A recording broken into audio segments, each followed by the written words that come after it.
ಆದ್ದರಿಂದ ಇದಂ ಸ್ವಯಂ, ಈ ಪ್ರಪಂಚವೇ ಪರಮಾತ್ಮ ಅಂತ ಹೇಳೋದು. ಅಂಗಿ ಹಾಕ್ಕೊಂಡಿರ್ತಾನೆ ಮನುಷ್ಯ.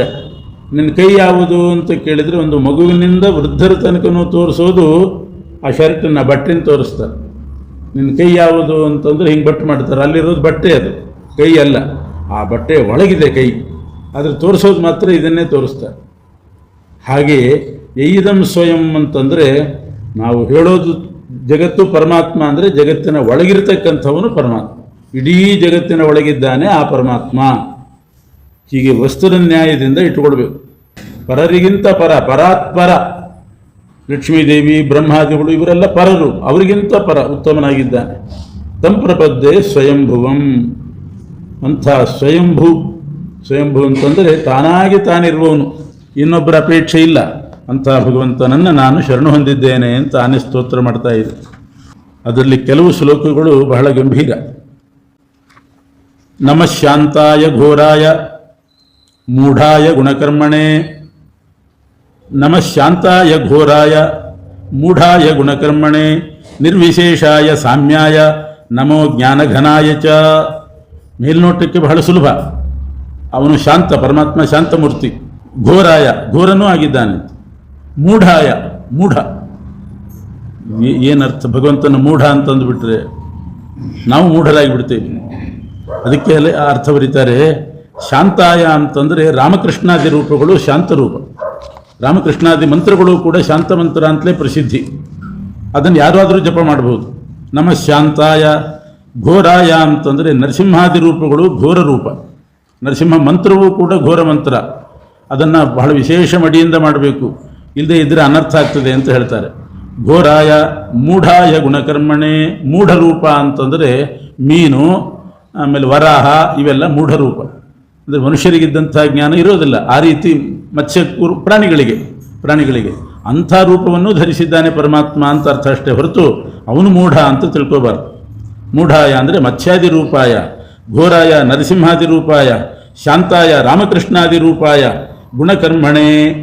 ಗುಣಕರ್ಮಣೆ ಅಂತಂದರೆ ಸತ್ವಾದಿ ಗುಣಗಳ ಕರ್ಮ, ಸಾತ್ವಿಕ ರಾಜಸ ಕರ್ಮಗಳೇನಿದೆ ಎಲ್ಲವನ್ನೂ ಮಾಡಿಸ್ತಕ್ಕಂಥವನು ಅಂತ ಅರ್ಥ. ಗುಣಕರ್ಮಣೆ ಅಥವಾ ಗುಣಕರ್ಮಣೆ.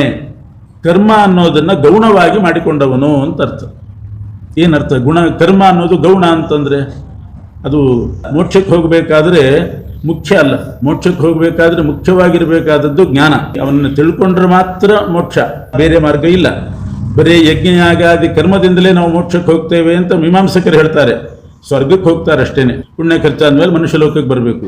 ಮೋಕ್ಷಕ್ಕೆ ಹೋಗಲಿಕ್ಕೆ ಜ್ಞಾನವೇ ಬೇಕು, ಕರ್ಮ ಬೇಕು. ಆದರೆ ಗುಣಕರ್ಮಣೆ, ಅದು ಗುಣ ಅಂತಂದರೆ ಸೆಕೆಂಡ್ರಿ, ಅಪ್ರಧಾನ ಅಂತ ಅರ್ಥ. ಯಾವಾಗ ಬೇಕು ಗುಣ? ಮೊದಲು ಆರಂಭದ ಹಂತದಲ್ಲಿ ಕರ್ಮ ಬೇಕು. ಕರ್ಮ ಮಾಡಿದ್ರೇ ಜ್ಞಾನ. ಆದರೆ ಮೋಕ್ಷಕ್ಕೆ ಬರೇ ಕರ್ಮ ಸಾಧ್ಯ ಇಲ್ಲ. ಜ್ಞಾನವೇ ಬಹಳ ಮುಖ್ಯವಾಗಿರ್ತಕ್ಕಂಥದ್ದು. ಗುಣ ಅಂದರೆ ಅಪ್ರಧಾನವಾಗಿ ಕರ್ಮವನ್ನು ಮಾಡಿಕೊಂಡಿದ್ದಾನೆ. ಪ್ರಧಾನವಾದದ್ದು ಅವನಿಗೆ ಜ್ಞಾನವೇ ಬೇಕು. ಯಾವ ರೂಪಕ್ಕೂ ಕೂಡ ಭಗವಂತನಲ್ಲಿ ವಿಶೇಷ ಇಲ್ಲ, ವ್ಯತ್ಯಾಸ ಇಲ್ಲ ಅಂತ ಅರ್ಥ. ಒಂದರಲ್ಲಿ ಜ್ಞಾನ ಜಾಸ್ತಿ, ಒಂದು ರೂಪದಲ್ಲಿ ಬಲ ಜಾಸ್ತಿ. ವೇದವ್ಯಾಸ ದೇವರು ಏನಿದ್ರು ಜ್ಞಾನದ ಕೆಲಸ ಹೇಳ್ರಿ, ಬಲದ್ದು ಹೇಳಬೇಡ್ರಿ. ಅವರಿಗೆ ಬಲಪ್ರಯೋಗ ಅದೆಲ್ಲ ಗೊತ್ತಿಲ್ಲ ವೇದವ್ಯಾಸ ದೇವರಿಗೆ. ಜ್ಞಾನದ್ದು ಬೇಕಾದ್ರೆ ಹೇಳಿ ಅಂತಂದ್ರೆ ಹಂಗಲ್ಲ. ಅವರು ಬಲನೂ ಮಾಡಿ, ಮಧ್ವಾಚಾರ್ಯ ಇದ್ದಾಗ ಜ್ಞಾನನೂ ಇತ್ತು, ಬಲನೂ ಇತ್ತು. ಹಾಗೆ ಯಾವ ರೂಪಗಳಲ್ಲಿಯೂ ಕೂಡ ಗುಣಗಳು ಹೆಚ್ಚು ಕಡಿಮೆ ಅನ್ನೋದಿಲ್ಲ. ಎಲ್ಲ ಭಗವದ್ ರೂಪಗಳಲ್ಲಿಯೂ ಅಷ್ಟೇ ಗುಣಗಳಿದೆ. ಸಾಮ್ಯಾಯ ಅಂದರೆ ಸಮಾಯ ಅಂತ ಅರ್ಥ. ಎಲ್ಲ ರೂಪಗಳಲ್ಲಿಯೂ ಸಮನಾಗಿದ್ದಾನೆ. ಗುಣಕರ್ಮಣೆ ಅಂತ ಮೊದಲು ಹೇಳಿದರು. ಜ್ಞಾನಘನ ಅಂತಂದರು. ಜ್ಞಾನಘನ ಅಂತಂದರೆ ಜ್ಞಾನವೆಂಬಂಥ ಅಮೃತವನ್ನು ಸುರಿಸುವ. ಘನ ಅಂದರೆ ಮೋಡ. ಘನ ಅಂದ್ರೆ ಅನ್ನೋ ಶಬ್ದಕ್ಕೆ ಮೋಡ ಅಂತ ಅರ್ಥ. ಪರಮಾತ್ಮನು ಜ್ಞಾನಘನ ಅಂದರೆ ನೀರು ತುಂಬಿದ ಮೋಡ ಇದ್ದ ಹಾಗೆ ಜ್ಞಾನ ತುಂಬಿದ ಮೋಡ ಅಂತಲೂ ಅರ್ಥ ಮಾಡ್ಬೋದು. ಜ್ಞಾನಾಮೃತವನ್ನು ಸುರಿಸುವ ಮೋಡ ಅಂತ ಅರ್ಥ ಮಾಡಿದ್ದಾರೆ ಸತ್ಯಧರ್ಮ. ಜ್ಞಾನಘನಾಯ ಚ. ಆದ್ದರಿಂದ ಎಲ್ಲರೂ ಮಾಡುವ ಕೆಲಸಗಳಿಗೆ ಅವನು ಅಧ್ಯಕ್ಷನಾಗಿ ನೋಡ್ತಿರ್ತಾನೆ. ಸರ್ವಸ್ವಾಮಿನೂ ಹೌದು, ಸರ್ವಸಾಕ್ಷಿಯೂ ಹೌದು. ಮೂಲ ಪ್ರಕೃತಿ ಅಂತಂದರೆ ಎಲ್ಲದಕ್ಕೂ ಮೂಲ, ಇಡೀ ಜಗತ್ತಿಗೆ ಮೂಲ. ಮತ್ತು ಪ್ರಕೃತಿ ಅಂದರೆ ಪ್ರಕೃಷ್ಟವಾದ ಕೃತಿ. ಅವನು ಯಾವ ಕರ್ಮನೂ ಕೂಡ ಹಾಳಾಗೋದು ಅಂತಿಲ್ಲ. ಅದಕ್ಕೆ ಪ್ರಕೃತಿ ಅಂತ ಪರಮಾತ್ಮನಿಗೆ ಹೆಸರು. ನಮ್ಮದೆಲ್ಲ ವಿಕೃತಿ. ಏನು ಮಾಡಲಿಕ್ಕೆ ಹೋದರೂ ಏನೋ ಒಂದು ತಪ್ಪು ಬಂದಿರ್ತದೆ. ಒಂದು ಪ್ರಕೃತಿ ಅಂದರೆ ಪ್ರಕೃಷ್ಟವಾದ ಕೃತಿ ಉಳ್ಳವನು. ಏನು ಕೆಲಸ ಮಾಡಿದರೂ ಒಂದು ತಪ್ಪು ತೋರಿಸೋ ಹಾಗಿಲ್ಲ, ಅದಕ್ಕೆ ಪ್ರಕೃತಿ ಅಂತ ಕರೀತಾರೆ. ಹೀಗೆ ಗಜೇಂದ್ರ ಸ್ತೋತ್ರ ಮಾಡಿದಾಗ ಪರಮಾತ್ಮ ಬಂದ. ಇಲ್ಲಿ ಕೆಲವು ಜಿಜ್ಞಾಸೆ ಇದೆ. ಕೆಲವರು ಭಗವಂತ ಬಂದ ಅಂತ ಹೇಳ್ತಾರೆ, ಕೆಲವರು ಅದನ್ನು ಒಪ್ಪೋದಿಲ್ಲ. ಬರೋದೇನು ಬಂತು? ಎಲ್ಲ ಕಡೆ ಇರುವವನವನು ಬರೋದು ಹೇಗೆ? ಅಲ್ಲೇ ಇದ್ದವನನ್ನು ಬಂದರು ಅಂತಾರ. ಎಲ್ಲಿ ಸರೋವರದಲ್ಲಿ ಆನೆ ಸಿಗ್ಬಿದ್ದಿತ್ತೋ ಅಲ್ಲೇ ಪರಮಾತ್ಮ ಇದ್ದಾನೆ, ಅಲ್ಲಿ ಆವಿರ್ಭೂತನಾದ ಅಂತ ಹೇಳಬೇಕೇ ಹೊರತು ವೈಕುಂಠದಿಂದ ಬಂದ ಅಂತ ಹೇಳೋದು ಪರಮಾತ್ಮನಿಗೆ ಅಷ್ಟು ಸರಿ ಹೋಗೋದಿಲ್ಲ. ಆದರೆ ಆ ರೀತಿ ಹೇಳೋದು ಉಂಟು. ಲಕ್ಷ್ಮೀದೇವಿಗೂ ಹೇಳದೆ ಬಂದ, ಪಾದುಕೆ ಇಟ್ಲಂತೆ, ಪಾದುಕೆನಾದರೂ ಹಾಕ್ಕೊಂಡು ಹೋಗ್ರಿ ಅಂತ, ಪುರುಸೋತಿಲ್ಲ ಅಂತ ಹೇಳಿ ಅದನ್ನು ದಾಟಿ ಬಂದಂತೆ, ಹೀಗೆಲ್ಲ ವರ್ಣನೆ ಮಾಡ್ತಾರೆ. ಅದು ಮೂಲ ಇಲ್ಲದೆ ಏನಲ್ಲ, ಜಗತ್ತಿಗೆ ತೋರಿಸಲಿಕ್ಕೆ ಎಷ್ಟು ನನಗೆ ಕಳಕಳಿ ಇದೆ ಭಕ್ತರ ಬಗ್ಗೆ ಅಂತ ತೋರಿಸಲಿಕ್ಕೆ ಅಲ್ಲಿಂದ ಬರೋದೂ ಉಂಟು. ಇಲ್ಲೇ ಇದ್ದಾನೆ ಪರಮಾತ್ಮ ಅಂತ ಜ್ಞಾನ ಇದ್ದವರು ಇಲ್ಲಿದ್ದಾನೆ ಅಂತ ಅನುಸಂಧಾನ ಮಾಡಿದರೆ ಅಲ್ಲೇ ಅಭಿವ್ಯಕ್ತನಾಗ್ತಾನೆ. ಅಷ್ಟು ಜ್ಞಾನ ಇಲ್ಲದೇನೆ ಎಲ್ಲೋ ಇದ್ದಾನೆ, ವೈಕುಂಠದಲ್ಲಿದ್ದಾನೆ, ಅವನನ್ನು ಕರಿಬೇಕು ಅಂತ ಯೋಚನೆ ಮಾಡಿದರೆ ಅಲ್ಲಿಂದಲೂ ಬರ್ತಾನೆ ಪರಮಾತ್ಮ. ಇಷ್ಟೇ ಅಭಿಪ್ರಾಯ ಹೊರತು ಅದು ತಪ್ಪು ಅಂತ ಅನಿಸೋದಿಲ್ಲ. ಯಾಕೆಂದರೆ ಸಿಂಹಾಚಲ ಮಹಾತ್ಮ್ಯ ಅಂತ ಒಂದುಂಟು. ಸಿಂಹಾಚಲ ಅಂತ ಬಹಳ ಪ್ರಸಿದ್ಧಿ ಇದೆ. ವಿಶಾಖಪಟ್ಟಣದ ಹತ್ತಿರ ಸಿಂಹಾಚಲ ಅಂತ ಒಂದು ದೊಡ್ಡ ಪರ್ವತ, ಅದು ಅಲ್ಲಿ ನರಸಿಂಹದೇವರ ಸನ್ನಿಧಾನ ಇದೆ. ಅಲ್ಲಿ ಅದರ ಮಹಿಮೆ ಹೇಳುವಾಗ ಒಂದು ಶ್ಲೋಕ ವ್ಯಾಸರು ಹೇಳ್ತಾರೆ ಸಿಂಹಾಚಲ ಮಹಾತ್ಮೆಯಲ್ಲಿ. ಇದು ಸಿಂಹಾಚಲ ಮಹಾತ್ಮ್ಯದ ಶ್ಲೋಕ. ತ್ರಾಹೀತಿ ವ್ಯಾಹರಂತಂ, ತ್ರಾಹಿ ತ್ರಾಹಿ ಅಂತ ಗಜೇಂದ್ರ ಕರಿತಾ ಇದ್ದಾನೆ. ತ್ರಾಹಿ ಅಂದರೆ ಕಾಪಾಡ್ರಿ ಕಾಪಾಡಿ ಅಂತ ಕರಿತಾ ಇದ್ದಾನೆ. ಇದು ಪ್ರಹ್ಲಾದನಿಗೆ ಹೇಳೋದು, ಇಲ್ಲಿಗೆ ಅನ್ವಯ ಮಾಡ್ತಾ ಇದ್ದಾರೆ. ತ್ರಿದಶರಿಪು ಅಂತಂದರೆ ಹಿರಣ್ಯಕಶಿಪು, ಅವನ ಮಗ ಪ್ರಹ್ಲಾದ. ಅವನನ್ನು ತ್ರಾತುಕಾಮಹ ರಕ್ಷಣೆ ಮಾಡಲಿಕ್ಕೆ ಪರಮಾತ್ಮ ಬಂದ. ಆವಾಗ ಆ ಗಡಿಬಿಡಿಯಲ್ಲಿ ಪೀತಾಂಬರ ಉಟ್ಕೊಂಡಿದ್ದ, ಅದು ಶಿಥಿಲವಾಗಿತ್ತಂತೆ. ಶಿಥಿಲವಾದಾಗ ಏನು ಮಾಡ್ತಾರೆ, ಒಂದು ಕಡೆ ನಿಂತು ಅದನ್ನು ಪುನಃ ಉಟ್ಕೊಂಡು ಬಂದೋಬಸ್ತ್ ಮಾಡ್ಕೊಂಡು ಹೋಗಬೇಕು. ಅಷ್ಟು ಪುರುಸೊತ್ತಿದ್ದಿಲ್ಲಂತೆ ಪರಮಾತ್ಮನಿಗೆ. ವಿಸ್ರಸ್ತಂ ಪೀತವಸ್ತ್ರಂ ನಿಜಕಟಿ ಯುಗಲೇ ಸವ್ಯಹಸ್ತೇನ ಗೃಹನ್, ಸೊಂಟದಲ್ಲಿ ವಸ್ತ್ರ ಸಡಿಲಾಗಿ ಜಾರಿ ಬೀಳ್ತಾ ಇದೆ. ಎಡಗೈಯಲ್ಲಿ ಆ ಕಚ್ಚೆ ಎಲ್ಲ ಬೀಳದೇ ಇದ್ದಂಗೆ ಎಡಗೈಯಲ್ಲಿ ಹಿಡ್ಕೊಂಡು ಹಾಗೆ ಓಡಿ ಬಂದಿದ್ದಾನಂತೆ. ಗರುಡಂತೂ ಅಲ್ಲೇ ಇರ್ತಾನೆ. ಗರುಡನ ಮೇಲೆ ಕೂತ್ಕೊಂಡು ಬಂದ. ಬೇಗ ಹೋಗು ಬೇಗ ಹೋಗು ಅಂತಿದ್ದಾನಂತೆ. ಆ ಗರುಡ ವೇಗದಿಂದ ಬಂದದ್ದಕ್ಕೆ ಅವನಿಗೆ ಆಯಾಸ ಆಗ್ತಾ ಇದೆ. ಆಯಾಸ ಆದರೆ ಪರಮಾತ್ಮ ಬಲಗೈಯಿಂದ ಗರುಡನಿಗೆ ನೀರು ಕುಡಿಸ್ತಿದ್ದಂತೆ.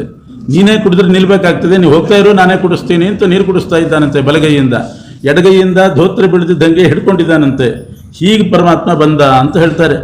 ಹೀಗೆ ಅಲ್ಲಿ ಬಂದು ಸಿಂಹಾಚಲಕ್ಕೆ ಬಂದು ಪ್ರಹ್ಲಾದನನ್ನು ಕಾಪಾಡಿದ್ದು ಅಲ್ಲಿ ಅಂತ ಒಂದು ಶ್ಲೋಕ ಇದೆ. ಇದರಿಂದ ಅಲ್ಲಿಂದ ಬಂದ ಅಂತಂದ್ರೂ ಸರಿಯೇ, ಅಲ್ಲೇ ಇದ್ದ ಭಗವಂತ ಅಭಿವ್ಯಕ್ತನಾದ ಅಂದ್ರೂ ಸರಿಯೇ. ಅಲ್ಲಿಂದ ಇದ್ದಾನೆ ಅಂತ ತಿಳ್ಕೊಂಡು ಕರೆದಾಗ ಅಲ್ಲಿಂದ ಬರ್ತಾನೆ, ಇಲ್ಲಿಯೂ ಅಭಿವ್ಯಕ್ತನಾಗ್ತಾನೆ. ಎರಡೂ ರೂಪ ಐಕ್ಯ ಹೊಂತದಷ್ಟೇ. ಹೀಗಿಟ್ಕೋಬೇಕು. ಅದನ್ನೇ ದಾಸರು ಬರೆದಿರೋದು. ಇದು ಪ್ರಹ್ಲಾದನ ಬಗ್ಗೆ ಹೇಳಿರೋದು. ಸಿಂಹಾಚಲಕ್ಕೆ ಬಂದದ್ದು ಪ್ರಹ್ಲಾದನನ್ನು ರಕ್ಷಣೆ ಮಾಡಲಿಕ್ಕೆ. ಅಂತೂ ಬೇರೆ ಕಡೆಯಿಂದ ಬರೋದು ಅಂತ ಅನ್ನೋದು ಉಂಟು ಅಂತ ತೋರಿಸ್ತಾ ಇದ್ದಾರೆ. ಬಂದ ಮೇಲೆ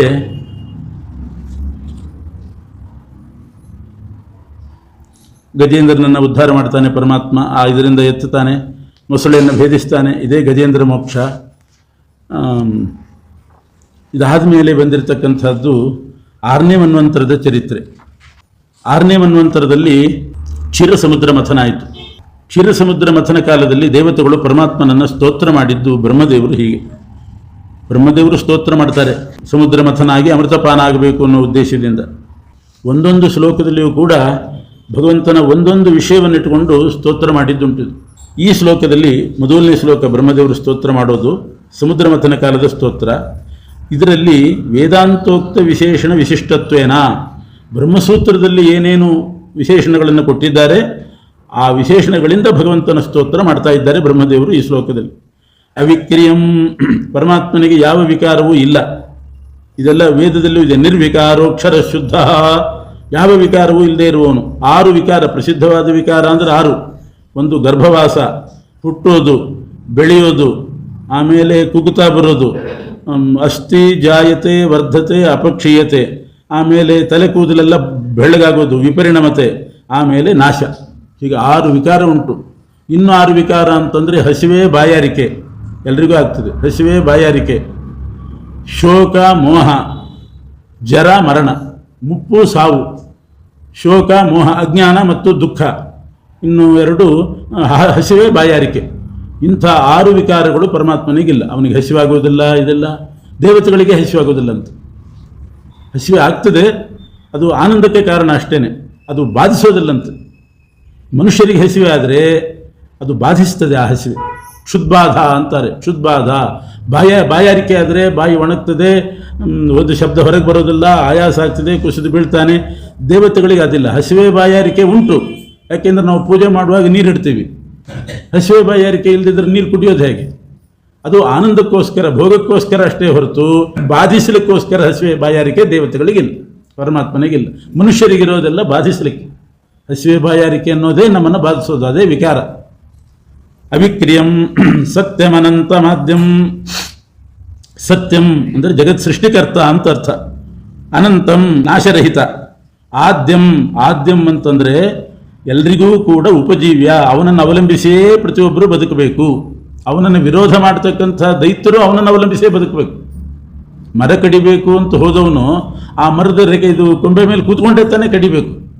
ಹಾಗೆ ಭಗವಂತನನ್ನು ವಿರೋಧ ಮಾಡುವವರು ಮತ್ತು ಅವನು ಕೊಟ್ಟ ಶಕ್ತಿಯಿಂದಲೇ ವಿರೋಧ ಮಾಡೋದು, ಇಲ್ದಿದ್ರೆ ವಿರೋಧ ಮಾಡಲಿಕ್ಕೂ ಬರೋದಿಲ್ಲ. ಪ್ರಾಣದೇವರು ಉಸಿರಾಟಿಸಿದ್ರೇನೆ ಪ್ರಾಣದೇವರನ್ನು ವಿರೋಧ ಮಾಡಲಿಕ್ಕೆ ಬರ್ತದೆ, ಇಲ್ದಿದ್ರೆ ಹೆಂಗೆ ಬರ್ತದೆ? ಉಸಿರಾಟನೇ ಇಲ್ಲದೆ ಇದ್ದರೆ.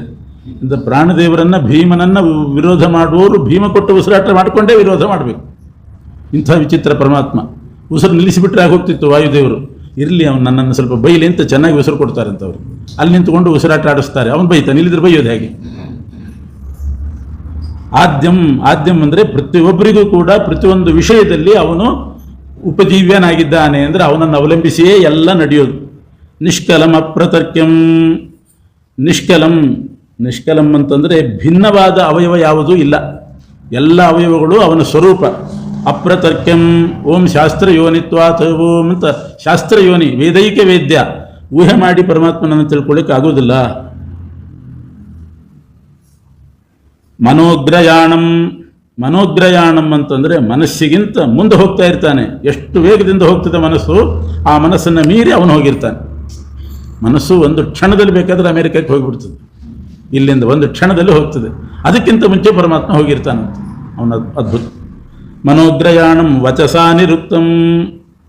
ಅದೆಲ್ಲ ಹೇಳಲಿಕ್ಕೆ ಸಾಧ್ಯ ಇಲ್ಲ, ಹೇಗೆ ಅಂತ ಅನ್ನೋದು ವರ್ಣಿಸಲಿಕ್ಕೆ ಸಾಧ್ಯ ಇಲ್ಲ. ಪ್ರಾಣ, ಮನಸ್ಸು, ಬುದ್ಧಿ, ಆತ್ಮ ಇವುಗಳನ್ನು ಚೆನ್ನಾಗಿ ತಿಳಿದವನು. ಮುಖ್ಯ ಪ್ರಾಣದೇವರ ಬಗ್ಗೆ ಚೆನ್ನಾಗಿ ಗೊತ್ತು. ಮನಸ್ಸು, ಮನೋಭಿಮಾನಿ ರುದ್ರದೇವರ ಬಗ್ಗೆ ಚೆನ್ನಾಗಿ ಗೊತ್ತು ಪರಮಾತ್ಮನಿಗೆ. ಬುದ್ಧಿ, ಬುದ್ಧಿಭಿಮಾನಿ ಸರಸ್ವತಿ, ಉಮಾ ಅವ್ರ ಬಗ್ಗೆ ಚೆನ್ನಾಗಿ ಗೊತ್ತು. ಆತ್ಮನಾಂ, ದೇಹ. ಆತ್ಮ ಅಂದರೆ ದೇಹ. ದೇಹಾಭಿಮಾನಿ, ನಮ್ಮ ದೇಹದ ಬಗ್ಗೆ ಚೆನ್ನಾಗಿ ಗೊತ್ತು. ದೇಹಾಭಿಮಾನಿ ಅಹಂಕಾರಿಕ ಪ್ರಾಣ, ಅವನನ್ನು ಚೆನ್ನಾಗಿ ಅರಿತವನು. ಅರ್ಥೇಂದ್ರಿಯಾಭಾಸಂ ಅಂತಂದರೆ, ಅರ್ಥ ಅಂದರೆ ಪದಾರ್ಥಗಳು ಎಲ್ಲೋ ಇರ್ತದೆ, ಇಂದ್ರಿಯ ನಮ್ಮಲ್ಲಿರ್ತದೆ. ನಮ್ಮಲ್ಲಿರುವ ಇಂದ್ರಿಯಕ್ಕೂ ಆ ಪದಾರ್ಥಕ್ಕೂ ಸಂಬಂಧ ಹಚ್ಚಿ ಅದರ ಜ್ಞಾನ ತಂದುಕೊಡುವವನು, ಅದರ ಮೇಲೆ ಅಭಿಮಾನ ಉಂಟು ಮಾಡುವವನು. ಎಲ್ಲೋ ಇರ್ತದೆ ಪದಾರ್ಥ, ಯಾರಾದರೂ ಹೋದರೂ ಅವರಿಂದ ಅದನ್ನು ತರಿಸ್ಬೇಕು, ಅಷ್ಟು ಭಾವನೆ ಉಂಟು ಮಾಡ್ತಾನೆ. ಎಲ್ಲೋ ಇದ್ದ ಪದಾರ್ಥ ಯಾರ ಕೈಯಿಂದಲೋ ಅದರ ಬಗ್ಗೆ ವರ್ಣನೆ ಮಾಡಿಸಿ ಅದನ್ನು ತಂದುಕೋಬೇಕು ಮನೆಗೆ ಅಂತ ಅನ್ನೋ ಭಾವನೆ ಹುಟ್ಟಿಸಿ ಅದರದ್ದೇ ಯೋಚನೆ. ಅದು ಬರೋ ತನಕ ಇವನಿಗೆ ನಿದ್ದೆ ಇಲ್ಲ. ಯಾರಾದರೂ ಬಂದು ತಂದುಕೊಟ್ರೆ ಸಮಾಧಾನ. ಹೀಗೆ ಅರ್ಥೇಂದ್ರಿಯಾಭಾಸಂ, ಅರ್ಥಕ್ಕೂ ಇಂದ್ರಿಯಗಳಿಗೂ ಸಂಬಂಧ ಉಂಟು ಮಾಡಿ ಅದರ ಜ್ಞಾನವನ್ನು ಕೊಟ್ಟು ತಲೆ ಕೆಡಿಸ್ತಕ್ಕಂಥವನು ಅಂತ ಅರ್ಥ. ಅರ್ಥೇಂದ್ರಿಯಾಭಾಸಂ ಅನಿದ್ರಮೌರಣಂ. ನಿದ್ದೆ ಬರಲ್ಲಂತೆ ಪರಮಾತ್ಮನಿಗೆ, ಆದರೆ ಅದು ರೋಗ ಅಲ್ಲ. ಅನಿದ್ರಂ ರೋಗ ಅಲ್ಲ. ಬೇರೆಯವರಿಗೆ ನಿದ್ದೆ ಬರದೇ ಇದ್ದರೆ ರೋಗ. ನಿದ್ದೆನೇ ಬರ್ತಾ ಇಲ್ಲ ಅಂತಂದರೆ ಅದು ಅವನಿಗೆ ಅನಿದ್ರಂ, ನಿದ್ದೆ ಇಲ್ಲ. ಮತ್ತು ಏನದು ನಿದ್ದೆ ಮಾಡಿದಂಗೆ ಮಾಡ್ತಾನಲ್ಲ ಅಂತಂದರೆ ಅದು ಯೋಗ ನಿದ್ರೆ ಅಷ್ಟೇ. ಯೋಗ ನಿದ್ರೆ ಹೊರತು ಭೋಗ ನಿದ್ರೆ ಇಲ್ಲ. ನಮಗೆಲ್ಲ ಭೋಗ ನಿದ್ರೆ ಇದೆ, ಅವನಿಗೆ ಯೋಗ ನಿದ್ರೆ ಇದೆ. ಇದೇ ವೈಲಕ್ಷಣ್ಯ ಜೀವರಿಗೂ ಪರಮಾತ್ಮನಿಗೆ. ನಾವು ಮಾಡೋ ನಿದ್ದೆ ಎಲ್ಲ ಭೋಗ ನಿದ್ರೆ. ಚೆನ್ನಾಗಿ ಊಟ ಮಾಡಿದ ಕೂಡಲೇ ನಿದ್ದೆ ಬಂದೇ ಬಿಡ್ತದೆ, ಅದು ಭೋಗ ನಿದ್ರೆ. ಊಟ ಮಾಡಿದ ಆಯಾಸವನ್ನು ಪರಿಹಾರ ಮಾಡಲಿಕ್ಕೆ ಬರೋ ನಿದ್ದೆ. ದೂರ ಪ್ರಯಾಣ ಮಾಡಿ ಬಂದಾಗ ಆಯಾಸ ವಿಶ್ರಾಂತಿ ಪರಿಹಾರಕವಾದ ನಿದ್ರೆ, ಅದು ಪರಮಾತ್ಮನಿಗಿಲ್ಲ. ಯಾಕೆ? ಶ್ರಮ ಇದ್ರಲ್ಲೋ ಶ್ರಮ ಪರಿಹಾರಕ ನಿದ್ದೆ ಬೇಕು.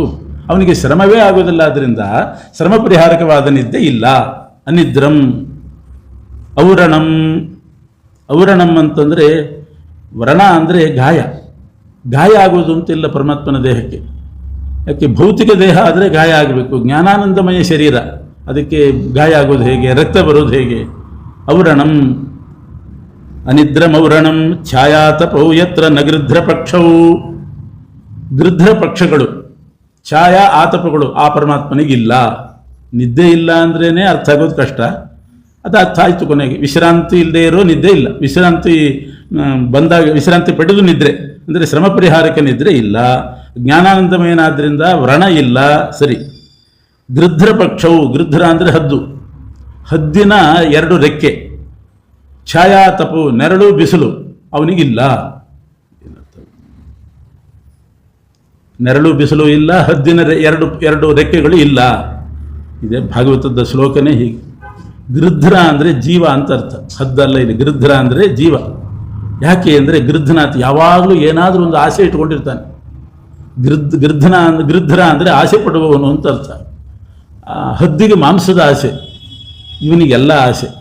ಆದ್ದರಿಂದ ಗೃಧ್ರ ಅಂದರೆ ಮುಖ್ಯ ಅರ್ಥ ಜೀವನೇ. ಹೌದು, ಒಂದೇ ಆಸೆ ಇಟ್ಕೊಂಡಿರ್ತದೆ. ಇದು ಇವನಿಗೆ ಅನೇಕ ಆಸೆ, 5 ಇಂದ್ರಿಯದ ಆಸೆ ಇರ್ತದೆ. ಅದರಿಂದ ಗೃಧ್ರ ಅಂದರೆ ಜೀವ.